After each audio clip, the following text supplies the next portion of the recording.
Update कंदासीं खे Khairpur Nathan Shah में शहीद सहाफ़ी जान मोहम्मद महर जे कातिलनि जी गिरफ़्तारी जे लाइ सियासी समाजी तंज़ीमुनि सहाफ़िन ऐं शहरनि पारां हथनि में प्ले कार्ड खणी सिटी प्रेस क्लब खां रैली कढी अमलदार चौक ते एहतजाजी मुज़ाहिरो कयो वियो। इन हवाले सां वधीक तफ़सील पेश आहे धरती टीवी न्यूज़ जे रिपोर्टर मोहम्मद असलम शेख जी हिन रिपोर्ट में।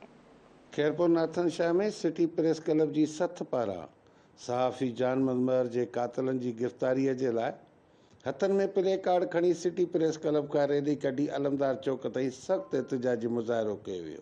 मुज़ाहिरे में शहर जे सियासी समाजी मज़हबी शहरनि ऐं सहाफ़िन वॾे अंग में शिरकत कई।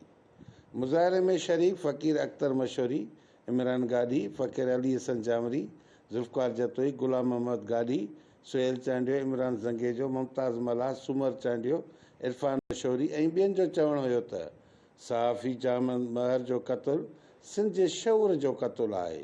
सहाफ़ी हर दौर में हक़ सच जो अलमदार रहियो आहे। बेगुनाह सहाफ़ी जान मोहम्मद महर खे गोलियूं हणी शहीद करण वारे अमल जी सख़्तु मज़म्मत कयूं था। हिननि जो वधीक चवणु हुयो त असीं शहीद जान मोहम्मद महर खे सलाम पेश कयूं था।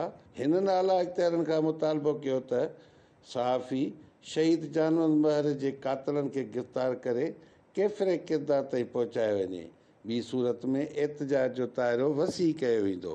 कैमरामैन टीम सां गॾु मोहम्मद असलम शेख, धरती टीवी, खैरपुर नाथन शाह।